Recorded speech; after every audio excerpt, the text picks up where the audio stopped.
Magandang hapon sa ating lahat mga minamahal nating mga viewers.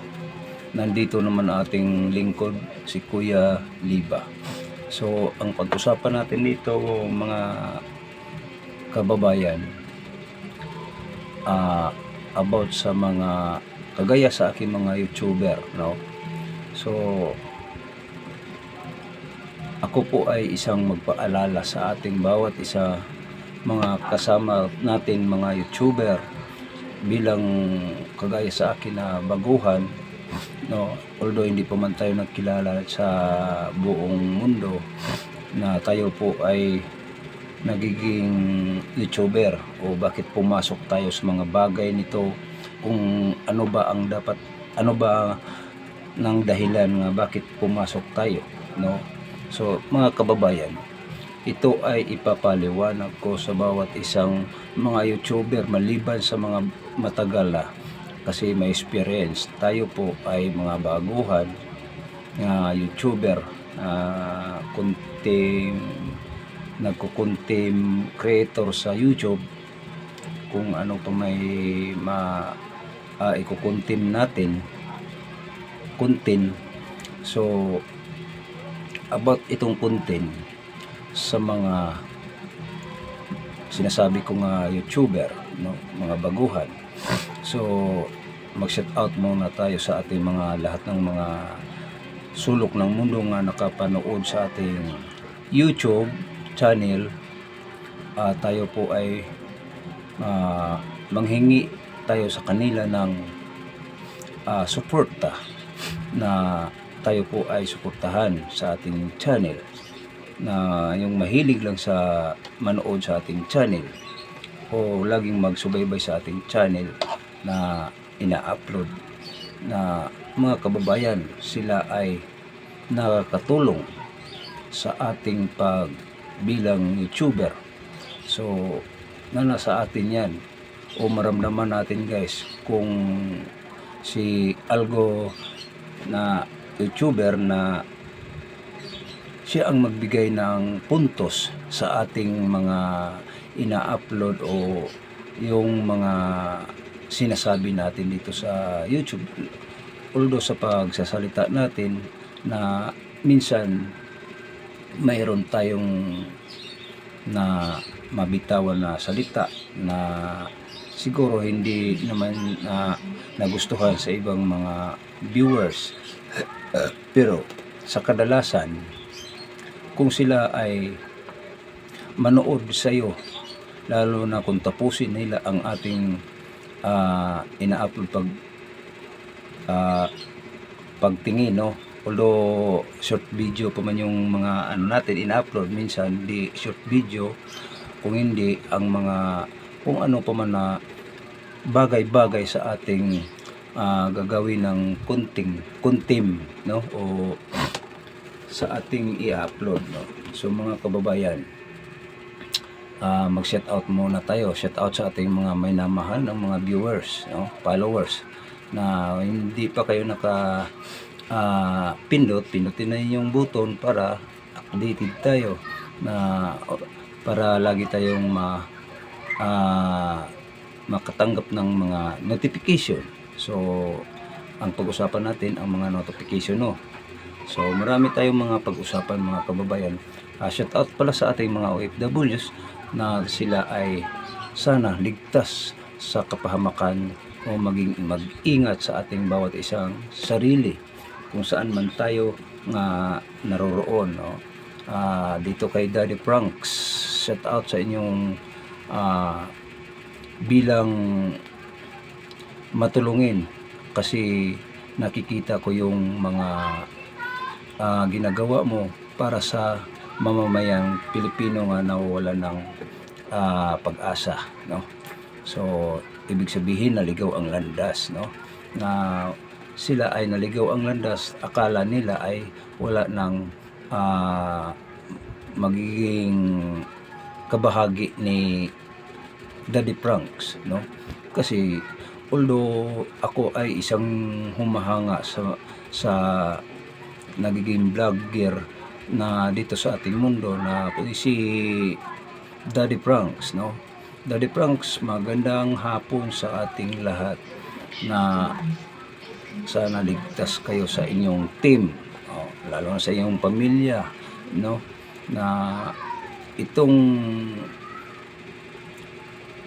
video na to, sa nakasubaybay lagi, no? Mag-comment kayo para updated tayo. So kung hindi pa na kayo nakasubscribe, mag-subscribe na kayo sa ating channel, no?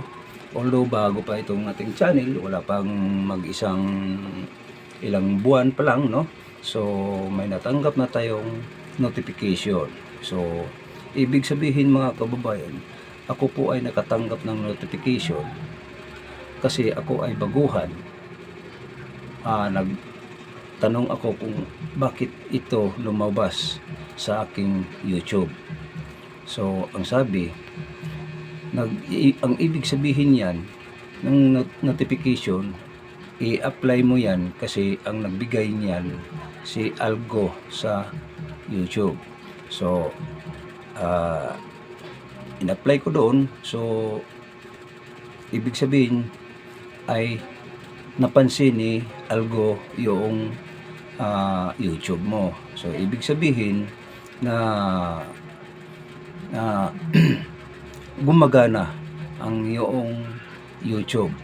So nabigyan ako ng pangalawang notification. So ibig sabihin, tiningnan ko yung rating sa YouTube ko, bilis, no? Bilis umangat. So yung iba ay ewan ko lang, no? Hindi ko lang magsasabi kung anong sa part sa kabilang mga kasama natin mga YouTuber. Ang mga ganyang mga bagay, mga kababayan, ipapatuloy na lang natin, no? Although yung iba parang umaayaw na sila kasi ang viewers, mahirap hanapin ang viewers, lalo na kung kulang ka sa pagtiyaga. So itong pag-vlog ko, bilang naging YouTuber ako, bilang baguhan, nag-iisip ako, mga kababayan, na kaya ba kayo itong pag-YouTube ko, no? Now, itong pag-YouTube, guys, iniisip ko na nagtatanim lang ako ng niyog, saging, kung ano pa mang itatanim ko. Although mga ilang taon, ilang araw, ilang buwan na nabubuhay na simula sa pagtanim, no? O hanggang namubunga o malusog siya. So ganun din dito sa pag YouTube, na kailangan alagaan, no? So tuloy-tuloy na lang, nagtuloy-tuloy pa rin ako, mga kababayan, no? Although ilang palang buwan na to, mataas ng rating sa YouTube ko, abot ng 2,000 ang viewers, no? Ang followers ko ay 28 yata. So ang nanood ay, yun na nga sinasabi ko, ang nanood ay 28 yata o 26. Ngayon papatuloy natin to, mga kababayan. Kapag ikaw ay nakatanggap ng notification, kailangan huwag mong sayangan, kasi napagkakataon na yan na binigyan ka ng notification. So about sa mga notification na ang ibig sabihin yan ay papaangat na yung mo, YouTube, kagaya sa akin. So mga kababayan, itong pag-YouTube, about sa sinasabi ko nga, iisipin na lang natin nga nagtatanim tayo na ilang taon, ilang buwan bago tayo makaharvest. So ganoon din dito sa ating YouTube, no? So hindi tayo magmadali, mga kababayan, nga tayo po ay isang bilang YouTuber na magiging makakuha tayo ng viewers, followers, no? Hindi madali. Kung hindi, ang importante pagtiyaga. Kasabihan nila, pag magtiyaga ka, may nilaga. Alright. So, ganito mga kababayan, ang isang YouTuber may kunting tiis. Hindi kay kunting tiis, pahabaan mo ang pagtiis bilang ikaw ay magsasaka. Ano? Kasi ang magsasaka, nagtiis sila sa sobrang paghihirap nila sa sakahan, nga kung kailan sila makaharvest, ilang buwan, ilang taon. About ganun din dito sa ating YouTube. So, hindi natin ito rin na ako bagong naggumawa ng YouTube, naging content creator, lalo na sa mga tiwalag o sa mga panggobyerno nga hindi natin na gustuhan dahil kung ano lang ginagawa, no? So, dito balik tayo sa pinag-usapan natin. Itong pag-YouTube kailangan magmalasakit, no? Huwag mong madaliin nga madali kang ma-monetize. Huwag mong madaliin nga marami kang views. Kung hindi, ako mga kababayan, isasabi ko dito, bilang ako ng bagong nag-YouTube ngayon, ang una kong napansin, may 3 views, 1 views, yun tandaan natin yan. 5 views, taas na siya, hanggang naging 10 views, pinakataas ng 10 views, 6 views. So, paangat na yun, mga kababayan. So, ngayon mga kababayan, tayo po bilang content creator sa YouTube, sa sinabi ko na tayo po ay magtiyaga, no? Magtiis tayo, pero kung ikaw makalagpas na,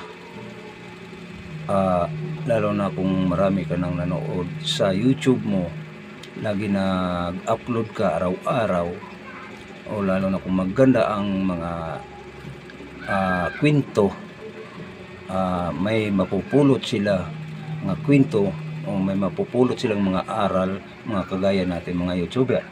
So, sila mga kababayan, lagi silang manonood sa live mo, no? So, hanggang ma-monetize ka mga kababayan, hanggang magiging parami na ang viewers mo, kasi sila ay laging nakasubaybay sa atin, no? So, salamat sa mga viewers ko dito sa ating channel. Ako po ay nais po magpasalamat sa inyo na bilang kayo po ay kabahagi sa channel ko. So, ang hindi pa pindutin na ninyo para magiging tayo updated, no? So, ako po ay magpasalamat sa ating mga viewers, mga walang sawa sa pagsubaybay sa ating YouTube. So, balik naman tayo sa ating mga pinag-uusapan. So, ang magiging content creator, nagkakaiba, mayroon pa akong paliwanag. Ang content creator, ibig sabihin na wala kang sinagasaan ng mga politiko. Ang content creator, about sa sinasabi mo, i-content mo siya nga may nakita ka nila na hindi maganda, i-content mo, no? So, nasa iyo rin, no? Pag content, ibig sabihin wala kang sinagasaan, no? Content nagsasalita ka nga walang nasagasaan. So, ang content, mayroong nasagasaan, pero yung katotohanan, huwag tayong magdagdag nga kung mag-content nga ating tinutumbok nga tao, kung sino man yun nga kabahagi sa ating bansa, nga sinasabi ko ng mga nakarang araw kung hanggang ngayon, ay ako po ay kinukuntim sila para sila ay maliwanagan, magagalit man sila o hindi, mapag-iisip-isip sila nga tayo po ay kinukuntim sila. Bakit? Hindi nakita sa lahat ng mamamayang Pilipino. Bakit? Dahil ang mga kasabihan nila ay maraming mga plug control. So, ngayon, ang plug control kahit isa wala. So, ngayon, yun ang ibig ko sabihin na kinukuntim mo sila. No? Kuntim mo sila. Yun ang ibig, ang pronounce yan na pag ikaw magkuntim yung tao na yun, may masamang hindi maganda o about sa kinukuntim mo, pag makarating yan sa kanila, mapapansin nila, aba, mali pala ito ang ginagawa ko. Kagaya ron, ngayon, kay BBM, kinukuntim ko siya, pero hindi ako nagmumura. Sa lahat ng nandyan sa mga Senado, sa Malacanang. So mga kababayan, itong kinukuntim ko, hindi ako nagkukuntim kung hindi totoo nga gumagawa sila ng kamalian. Walang tao gumawa ng kuntim about sa ginagawa mong kamalian. Pero gumawa ka ng kamalian, gumawa ka rin ng kuntin about example. Kasi si Martin Romualdez, maganda ang pamalakad niya sa bilang senador, ganoon wala tayong masasabi. Sana magpapatuloy at yung mga gawain niya kasi tayo po ay naglagay sa kanya. So ganoon ang punto de vista ito na tayo po ay nagkuntin o kuntim, di ba? Parang halos naman magkapareho ang kuntim o kuntin. So ang kuntin na parang inaano mo siya ba, parang nakikita mo na maganda ang mga gawain niya. About kay Boyeng Rimulya, no? Si Boyeng Rimulya, mayroong pagkamali, mayroong hindi nagkakamali. Bakit? Kasi binabawi niya, nalaala niya na may mali siya. So bilang siyang abogado, no? Abogado siyang dikapanilya. Ngayon, wala tayong masasabi sa kanya nga kinukuntim, no? Kung ang ating masasabi niya, inaano natin siya nga maganda ang pamaraan niya, pero may kunting lihis, no? So yun ang ibig sabihin yun, ang ginagawa ng kuntin, diba? Halos magkapareha mga kababayan. So ngayon, balik ta sa mga senador na sangkot sa mga PDAP scam. No. Itong pagkukuntim natin na makakarating sa buong sambayanang Pilipino nga sila ay pulong-pulong o magtipon-tipon para magpunta ang mga tao sa Malacanang. So ang tawag yung kinukuntim natin sila. Ngayon, bakit kinukuntim natin?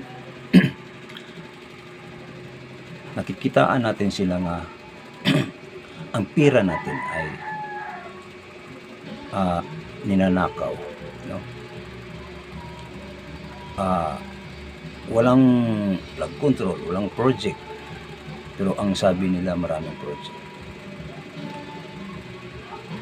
About naman dito sa mga highway, sinisira nila ang highway,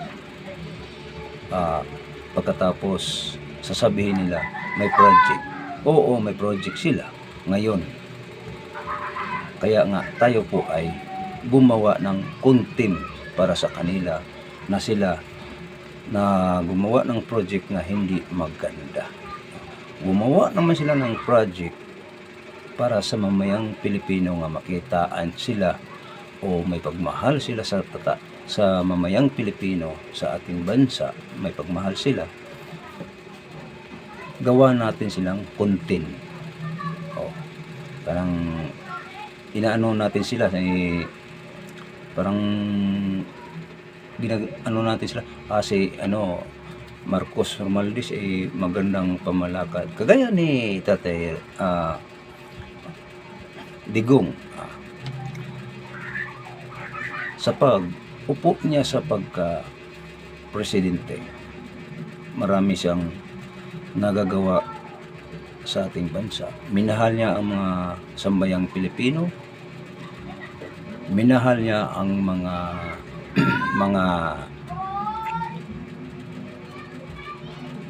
lahat ng mga ginsakupan niya. Bakit siya nga minahal? Kasi marami siyang nagawa sa ating bansa hanggang natatapos yung term niya. Pagkatapos na sa term niya, umupo si Marcos pagka-presidente. Sino ang nagpapaupo kung hindi ang taong bayan? So, ang taong bayan rin ang maghusga o magpaalis sa upuan niya o tawagin nating trono. Paalisin natin siya. Palitan natin siya kasi tayo po ay nagsasabi may konstitusyon, may freedom expression. May katungod siya nga umalis, may katungod siya nga umaayaw, may katungod ang taong bayan nga aalis. Bawat mamayang Pilipino may katungod nga magsalita. Kagaya yung mga pangyayari sa pera natin. Limpak-limpak ang pera. Walang nakakatulong sa pagka-presidente, lalo na sa ating mga senador, nakaw ang kadalasang nakita sa buong sambayang Pilipino. So ngayon ang ating mga tinatawag ng konstitusyon, ang konstitusyon siya ang nagmugna sa konstitusyon buong sambayan ng Pilipino, para pangalagaan ang ating konstitusyon. May senador tayo, may presidente tayo. So pinaagi yan sa elect. Ano bang tawag ng elect? Tayo po ay nagturo para siya ay humahawak sa sambayan ng Pilipino o hindi niya babaliin ang konstitusyon o walang lalabag sa konstitusyon. Ang lumabag may mananagot sa batas, konstitusyon, nilabag. Kaya nga ang taong mamayang Pilipino nandito magkakaisa, tinatawag natin na rally tawag nito, ang term nito ay rally, yung walang maganap na pananakit, di ba? Tama 'yon. Kasi bakit ginagamit yung mga pagrarally, babain si BBM kasi isang magnanakaw, Lahat naman may narinig tayo sa mga senador about kay Marcolita, wala tayong narinig. So si Dante Marcolita siya ay naglingkod sa mamayang Pilipino o pinangalagaan niya ang ating konstitusyon, no? Konstitusyon, no? Bilang siyang abogado, wala siyang nilabag sa batas. Kaya nga marami siyang tagahanga. Ganon yun. So, ang tumabag sa konstitusyon o gumagamit sa konstitusyon, ang naglagbag ng konstitusyon, sila lang din nga nandyan nakaupo sa gobyerno, no? So, isang rin na inaapakan ang ating sambayanang Pilipino, inaapakan ang ating mga mamayang Pilipino, inaabandon ang ating bansa, no? Tinatanggal niya ang mga kung anong mang nandyan pinunduhan na yung mga kung anong mga sa mga hospital, sa mga tawag nito, yung mga health center o sa mga school, no? May mga pundo na yon about sa mga mahihirap. So, ang resulta, kinukuha nila ang pundo, kawawa ang mamamayang Pilipino, kagaya sa ating nga wala tang kakayahan nga makabili ng mga mamahali ng gamot, no? So, ito guys, i-apply ko ito guys about ng nagpunta ako sa PGH. Kasi bakit nagpunta ako ay itong ngipin ko nababalik, no? Naputol. So, lumubo yung nguso ko. Nagpunta ako sa PGH. Kahit piso, wala akong ginagasto.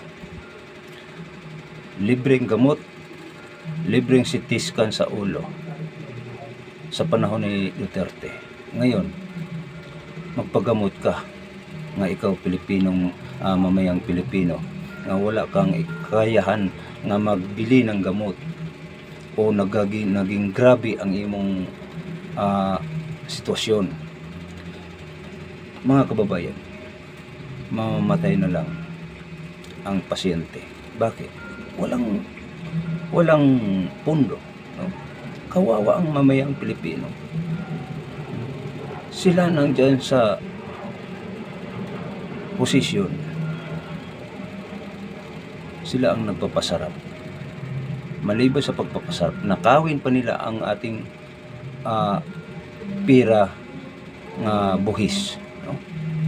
Kaya nga ang taong mamayang Pilipino nagsama-sama, no? Nagiging na sila,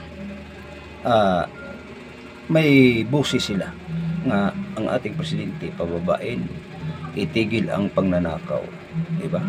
So mga kababayan, itong sinasabi ko, sana mayroon kayong nakukuha nga aral bilang mamayang Pilipino, o kailan pa man tayo kikilos kung tayo po ay magiging hindi magpakabana sa ating bansa bilang Pilipino. Alang-alang naman sa ating mga bagong henerasyon, no? Kawawa sila.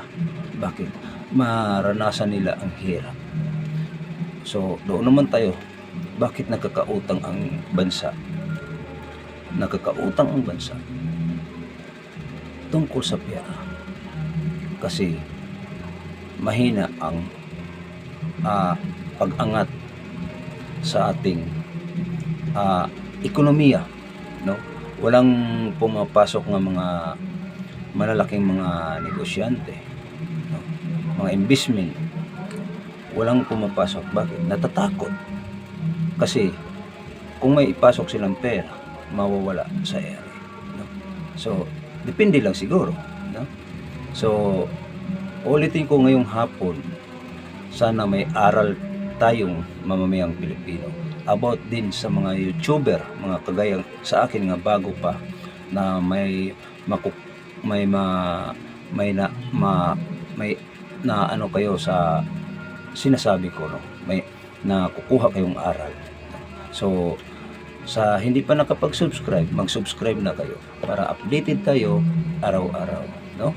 Maraming salamat. God bless. Enjoy lang tayo mga kababayan.